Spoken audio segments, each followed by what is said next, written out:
بسم اللہ الرحمن الرحیم۔ ایک ایسا عمل جس کے بغیر نماز، روزہ، زکوٰۃ، حج، تبلیغ، جہاد، ہجرت، شہادت، علم سمیت کوئی بھی عمل قابل قبول نہیں ہوتا۔ اللہ رب العزت فرماتے ہیں اِنَّهُ عَلِيمٌ بِذَاتِ الصُّدُورِ، بے شک اللہ تعالی سینوں کے رازوں کو بخوبی جانتے ہیں۔ یعنی انسان جو بھی کام کرتا ہے تو وہ ذات اس کی نیت، ارادہ، مقصد، پلاننگ، سوچ کو جانتی ہے۔ اسی طرح بدلتے ہوئے وقت اور حالات سے انسانی سوچ کے اندر جو اتار چڑھاؤ آتا ہے اور اس کی نیت، مقصد و پلاننگ میں جو رد و بدل ہوتا رہتا ہے، اللہ رب العزت کو ہر پل اور ہر لمحہ اس کی خبر ہوتی ہے۔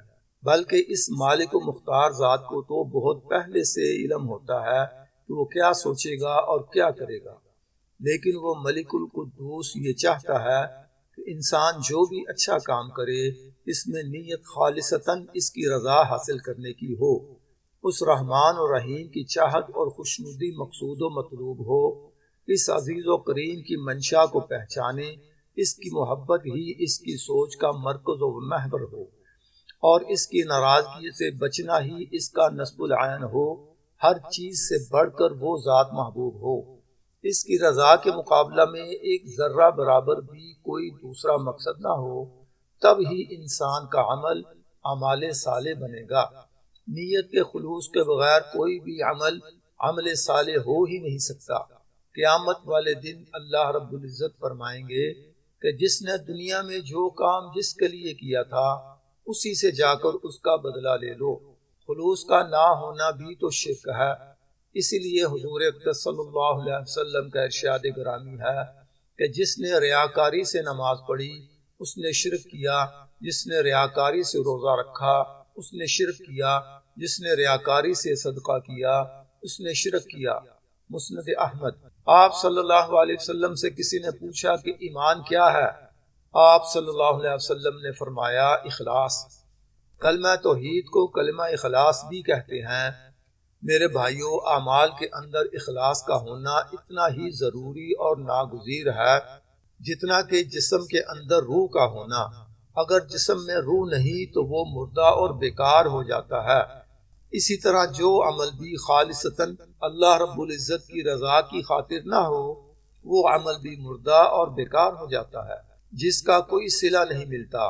اس لیے حضور اقدس صلی اللہ علیہ وسلم کا فرمان عالی شان ہے کہ بعض روزہ دار ایسے ہیں کہ ان کو سوائے بھوکا پیاسا رہنے کے کچھ نہیں ملتا، اور بعض شب بیدار ایسے ہیں کہ ان کو سوائے جاگنے کی مشقت کے اور کچھ بھی نہیں ملتا۔ آپ صلی اللہ علیہ وسلم کا ارشاد ہے کہ اللہ پاک اعمال میں سے صرف اسی عمل کو قبول اور پسند فرماتے ہیں جو خالصتاً اللہ کے لیے کیا گیا ہو، باقی کو رد فرما دیتے ہیں۔ رواہ النسائی۔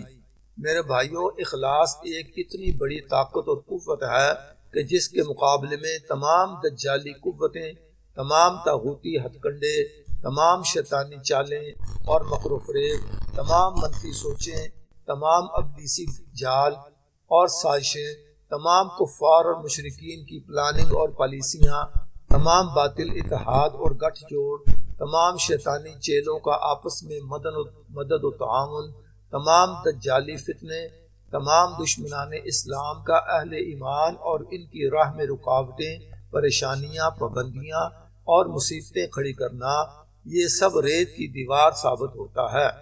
اخلاص اور مخلصین کے آگے یہ سب ہیچ، باطل و مردود اور نیست و نابود ہو جاتا ہے۔ اس بات کا اقرار شیطان مردود خود اپنے منہ سے رب العالمین کے سامنے کر چکا ہے۔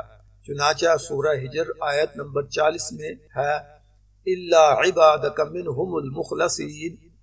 شیطان نے رب العالمین سے کہا کہ میں تیرے بندوں کو آگے سے، پیچھے سے، دائیں سے، بائیں سے، غرض ہر طرف سے گمراہ کروں گا، لیکن تیرے مخلص بندے میرے قابو میں نہیں آئیں گے۔ اسی جگہ اللہ رب العزت نے بھی ارشاد فرمایا تھا کہ اِنَّ عِبَادِي لَيْسَ لَكَ عَلَيْهِمْ سُلْطَانٌ۔ سورہ ہجر آیت نمبر 42۔ یعنی میرے مخلص بندوں پر تیرا کوئی زور، کوئی تدبیر، کوئی مکاری، کوئی عیاری، کوئی چال نہیں چلے گی۔ حضور اقدس صلی اللہ علیہ وسلم نے ارشاد فرمایا اخلاص والوں کے لیے خوشخبری ہو تو وہ اندھیروں میں چراغ ہیں، ان کی وجہ سے بڑے بڑے اور سخت سے سخت فتنے دور ہو جاتے ہیں۔ رواہ بحقی۔ امام بخاری رحمۃ اللہ علیہ نے اپنی شہرۂ آفاق کتاب صحیح بخاری میں سب سے پہلے اسی حدیث کو نقل کیا ہے کہ انما الاعمال بالنیات وانما لکل امرئ ما نوی، یعنی اعمال کا دار و مدار نیتوں پر ہے، اور آدمی کو وہی ملے گا جس کی اس نے نیت کی ہوگی۔ جس نے اللہ تعالی اور اس کے رسول صلی اللہ علیہ وسلم کے لیے ہجرت کی تو اس کی ہجرت اللہ اور اس کے رسول صلی اللہ علیہ وسلم کے لیے ہوگی، اور جس نے دنیاوی غرض یا کسی عورت سے نکاح کے لیے ہجرت کی تو اس کی ہجرت اس غرض کے لیے ہوگی جس غرض کی نیت سے ہجرت کی۔ رواہ بخاری۔ اسی طرح مسلم شریف کی ایک روایت میں حضور اقدس صلی اللہ علیہ وسلم کا ارشاد نقل کیا ہے کہ بے شک اللہ تعالیٰ تمہاری صورتوں اور تمہارے مالوں کو نہیں دیکھتے بلکہ تمہارے دلوں اور تمہارے اعمال کو دیکھتے ہیں۔ رواہ مسلم۔ یعنی اللہ تعالیٰ کی یہاں قبولیت اور انعام و اکرام کا فیصلہ تمہاری صورتوں اور تمہارے مال جائیداد کوٹھی بنگلہ کاروبار کی بنیاد پر نہیں ہوگا بلکہ تمہارے دلوں اور اعمال کو دیکھ کر ہوگا کہ دل میں کتنا اخلاص تھا۔ اگر اخلاص موجود ہوگا تو عمل قبول، ورنہ رد کر دیا جائے گا۔ میرے بھائیوں، اگر قرآن پاک کی ان آیات اور احادیث نبویہ کو اکٹھا کیا جائے جو اخلاص کے موضوع پر ہیں تو ایک ضخیم کتاب بن جائے، لیکن مخلصین کے لیے تو ایک ارشاد ہی کافی ہے۔ آخر میں ایک بات کہہ کر اپنی بات کو مکمل کرتے ہیں کہ جب ایک کام کے لیے جان، مال اور وقت لگایا اور پھر حاصل بھی کچھ نہ ہوا بلکہ الٹا پکڑ اور سزا کا سبب بنا تو اس کا کیا فائدہ ہوا؟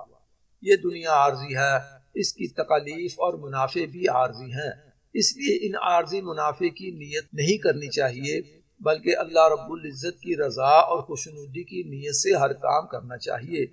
اسی کے صلہ میں اللہ رب العزت اس دنیا کے عارضی منافع بھی عطا فرمائیں گے اور آخرت کی دائمی نعمتوں سے بھی نوازیں گے۔